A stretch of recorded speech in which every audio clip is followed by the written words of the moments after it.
Hello hi friends, అందరికీ నమస్కారం. రైతులకు శుభవార్త. రైతు భరోసాపై ప్రభుత్వం కీలక నిర్ణయం. వీడియో పూర్తిగా చూడండి. అప్పుడు నేను చెప్పబోయే పూర్తి సమాచారం మీకు బాగా అర్థమవుతుంది. వీడియో నచ్చితే వీడియోకు లైక్ చేయడానికి సపోర్ట్ చేయండి. ఇక వివరాల్లోకి వెళ్దాం ఫ్రెండ్స్. తెలంగాణ ప్రభుత్వం నుంచి కొత్త ఏడాది ప్రారంభం సమయంలో ఇలాంటి వార్త రావడం మంచి పరిణామం. అసత్య ప్రచారాలు చేస్తున్న వాళ్లకు ఇదో చెంపపెట్టు లాంటిది. ప్రభుత్వం అన్ని విషయాల్లో స్పష్టత ఇచ్చేందుకు ప్రయత్నిస్తుంది. రైతు భరోసాపై మంత్రి తుమ్మల నాగేశ్వరరావు ఏమన్నాడో తెలుసుకుందాం. రైతు భరోసా పథకాన్ని ప్రభుత్వం నీరుగార్చేస్తుందని, రైతులకు అన్యాయం చేస్తుందని, రకరకాల కండిషన్లు పెట్టి రైతులకు పథకం డబ్బు అందకుండా చేయాలని ప్రభుత్వం కుట్ర పన్నుతుందని అనేది ప్రతిపక్షాల ఆరోపణ. ఇలాంటి వాటిని తరచూ ప్రభుత్వం ఖండిస్తూనే ఉంది. అయినా ప్రతిపక్షాలు మళ్ళీ అదే అంటున్నాయి. దాంతో పాలకపక్షం కూడా తన వాదనను బలంగా చెప్పాల్సి వస్తుంది.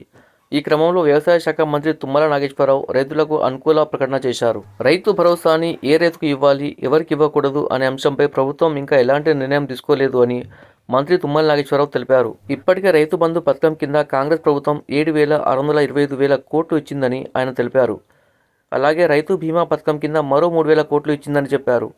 ఇంకా రైతు రుణమాఫీ పథకం కింద 21,000 కోట్లను రైతుల అకౌంట్లో జమ చేసినట్లు మంత్రి క్లారిటీ ఇచ్చారు. సన్న ధాన్యానికి బోనస్ కూడా ఇచ్చామన్నారు. ఈ క్రమంలో రైతు భరోసాపై మంత్రి కీలక వ్యాఖ్యలు చేశారు. పంట వేసిన ప్రతి రైతుకు రైతు భరోసా ఇవ్వాలనేది ప్రభుత్వ ఆలోచన అని మంత్రి తెలిపారు.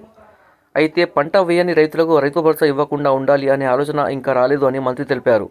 దీనిపై ఆల్రెడీ కేబినెట్ సబ్ కమిటీ చేశామన్న ఆయన ఆ కమిటీ ఇచ్చే విధి విధానాలపై చర్చ జరుగుతుందని తెలిపారు. ఆ తర్వాత కేబినెట్లో చర్చించి ఫైనల్ నిర్ణయం తీసుకుంటామన్నారు. అందువల్ల రైతులు ఆందోళన చెందవద్దని అన్నారు. మంత్రి చెప్పిన దాన్ని బట్టి రైతు భరోసా ఎవరికి ఇవ్వాలి అనేది ప్రభుత్వం ఎటు తెలుసుకోలేకపోతుందని అర్థం చేసుకోవచ్చు. సంక్రాంతి నుంచి రైతు భరోసా ఇస్తామని చెప్పిన ప్రభుత్వం ఇప్పుడు సంక్రాంతి తర్వాత ఇస్తామంటోంది. ఇలా మాట మార్చడానికి ప్రధాన కారణం గైడ్లైన్స్ ఇంకా రూపొందించకపోవడమే. ఎవరిని అర్హులుగా చేయాలో, ఎవరిని అనర్హులుగా చేయాలో ప్రభుత్వం నిర్ణయం తీసుకోలేకపోతుంది. అవతల ప్రతిపక్షాలు అసత్య ప్రచారాలతో రైతులను రెచ్చగొడుతున్నాయని ప్రభుత్వం ఫైర్ అవుతుంది. ప్రతిపక్షాలు అన్నాక ఏదో ఒకటి అనిస్తాయి. ఎందుకంటే ఈ ఆరోపణలకు ఆధారాలు చూపించమని ఎవరు అడగరు. దాంతో ఏదైనా మాట్లాడేయడం ఈ రోజుల్లో కామన్. అయితే ఆ ఛాన్స్ ప్రభుత్వమే ఇస్తుంది. ఇప్పటికే విధి విధానాలను ప్రకటించి ఉంటే ఇప్పుడు విపక్షాలు మౌనంగా ఉండేవి. ఆ గైడ్లైన్స్ ప్రకారం రైతులకు రైతు భరోసా ఇచ్చేవాళ్ళు. కానీ ఇప్పటికీ అడుగులు ముందుకు పడట్లేదు. అవతల రబీ పంట వేయడం ప్రారంభమైంది. ఆ పంట కోసం రైతులు అప్పులు చేయాల్సి వస్తుంది. సంక్రాంతికి కూడా ఇవ్వకపోతే కష్టం అని రైతులు అంటున్నారు.